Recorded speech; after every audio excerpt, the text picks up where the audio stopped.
आता राजकीय क्षेत्रातली एक मोठी अपडेट आपण पाहतोय। विधान परिषद निवडणुकीसाठी महायुतीची एकत्रित रणनीती आता समोर आली आहे।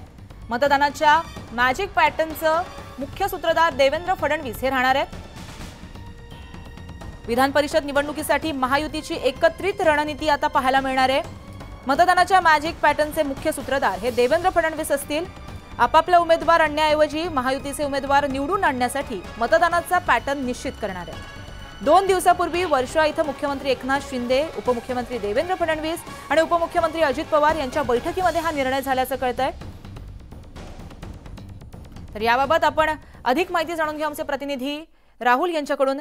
राहुल, विधान परिषद निवडणुकीसाठी महायुतीची एकत्रित रणनीती आता असणार आहे असं कळतंय, काय अपडेट?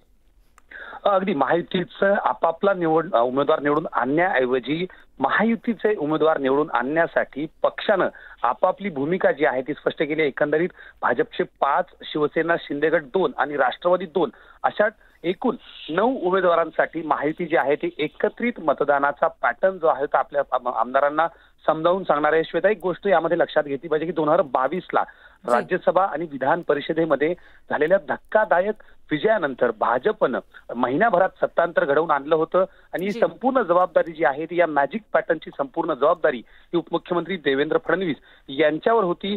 त्याच पद्धतीनं पुन्हा एकदा त्यांच्याचकडे ही जबाबदारी देत आता कोणाचे कुठले आमदार आपल्या गळाला लावायचे आहेत इथपासून मतदानाचा नेमका पॅटर्न समजून घेत कोणतंही मत बाद न होता हा संपूर्ण मॅजिक पॅटर्न जो आहे तो महायुतीच्या उमेदवारासाठी वापरला जाईल आणि याची मुख्य जबाबदारी जी आहे ती अर्थातच देवेंद्र फडणवीस यांच्याकडे देण्यात आलेली आहे। महायुतीचे 9 उमेदवार पूर्णपणे आपापल्या ताकदीनं कसे निवडून येतील यासाठी सर्व आमदारांना मतदान कसं करायचं, पहिल्या क्रमांकाचं पहिल्या पसंतीचं याचसोबत दुसऱ्या पसंतीचं मतदान कसं करायचं ही संपूर्ण कार्यशाळा जी आहे ती स्वतः देवेंद्र फडणवीस यांच्या मार्फत घेतली जाईल। अपक्षांसोबतच काँग्रेसचे देखील काही आमदार आपल्या गळाला लागतायत का याच्या देखील हालचाली आता सुरुवात झालेली आहे। जी, खऱ्या अर्थानं आगामी निवडणुकांच्या पार्श्वभूमीवरती हे पॅटर्न लोकांना पाहणं आता महत्त्वाचं ठरणार आहे। धन्यवाद तुम्ही दिलेल्या माहितीसाठी।